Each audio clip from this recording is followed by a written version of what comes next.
Hi at welcome muli dito sa ating channel. Ito na mga tol, One Piece Chapter 1130 spoiler. May bago nga tayong bounty mga tol. Unfortunately, hindi nga para sa mga Straw Hat Pirates yon. Mukhang makikilala na nga natin si Prince Loki at finally, makikita na nga natin talaga ang totoong Elbap. Kaya ayun, syempre, bago natin simulan, huwag kalimutang mag-subscribe at ilike ang video ito bilang suporta sa ating channel. So simulan nga natin to sa malungkot na balita mga tol na magkakaroon nga ng hiatus sa One Piece anime. Matagal-tagal nga yun, 6 months mga tol, at sa April 2025 na nga babalik ang anime. Although meron namang magandang balita kahit papano, dahil sa magaganap nga na break na yun, ipapalabas naman ang remastered version ng Fishman Island arc. Mas napakaganda nga ng visual nun kumpara dun sa nauna nating napanood, kaya in the meantime, yun nga muna yung papanoorin nating One Piece anime tuwing linggo. At additional pa nga, magkakaroon pala ng 2 weeks break ang manga matapos nga ang chapter 1130. Kaya ayun, proceed na nga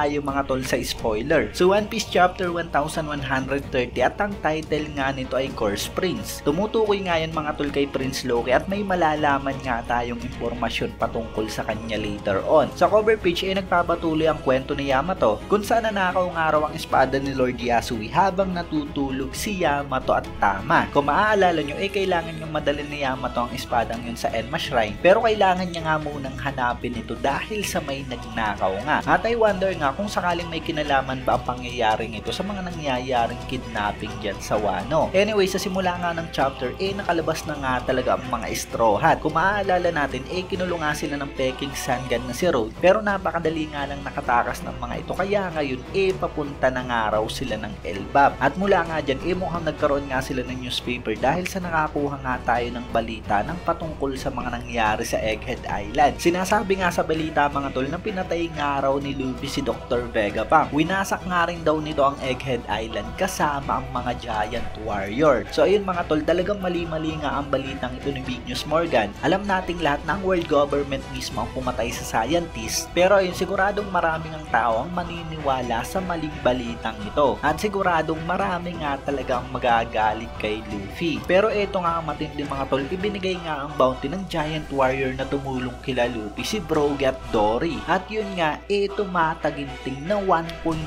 billion berry. Grabe, napakataas nga niyan mga tol. Mas mataas pa kay Boa na nasa 1.6 billion plus. At mas mababa nga lang ng konti kay Crocodile na nasa 1.9 billion plus. At take note mga tol na hindi nga yung bounty para sa kanilang dalawa dahil individual nga yun, ibig sabihin parehong 1.8 B yung bounty nilang dalawa. Well, kapitan nga sila ng Legendary Warrior Giant Pirates kaya hindi na rin nakakabigla ito. Kaya masasabi nga natin na talagang napakalakas ng Red Hair Pirates dahil sa allied nga nila ang Warrior Giant Pirates. Anyway, balik nga tayo sa Elbap mga tol at ito nga ang matinding revelation sa ginawa ni Prince Loki. Pinatay daw nito ang tatay niya para makuha ang isang Legendary Devil Fruit. Matindang ginawa ni Loki mga tol, mukhang sakin nga rin ito sa kapangyarihan gaya ni Blackbird. At anong klaseng Legendary Devil Fruit kaya ang nakuha niyang ito? Siguradong napakalakas nga niyan para nakawin ni Loki. At mukhang ito na nga mga tol ang matinding kapangyarihan na kayang tumapat sa Hito-Hito Nomi model Nika ni Luffy. Ang matindi pa nga dyan mga tol, sabi ng leaker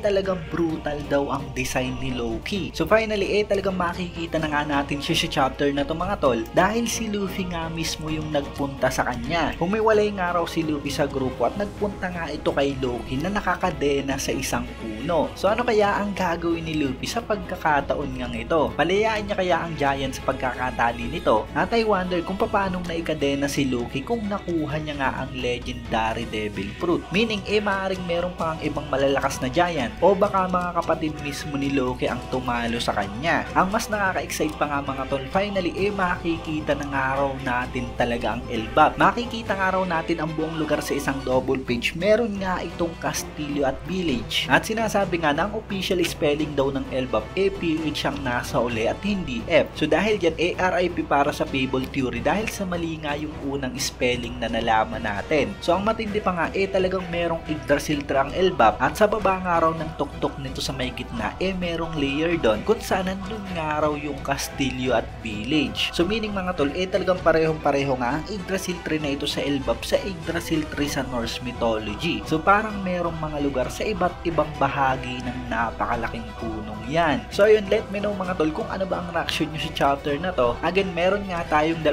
linggong break dito sa manga, kaya bali 3 linggo nga yung hihintay natin para sa kasunod na chapter. Syempre kung nagustuhan mo nga ang video to, huwag mo sana kalimutan mag-iwan ng like dahil napakalaking tulong na yan para sa ating channel. At yun, maraming salamat sa inyong panunod at pag-iingat kayo palagi.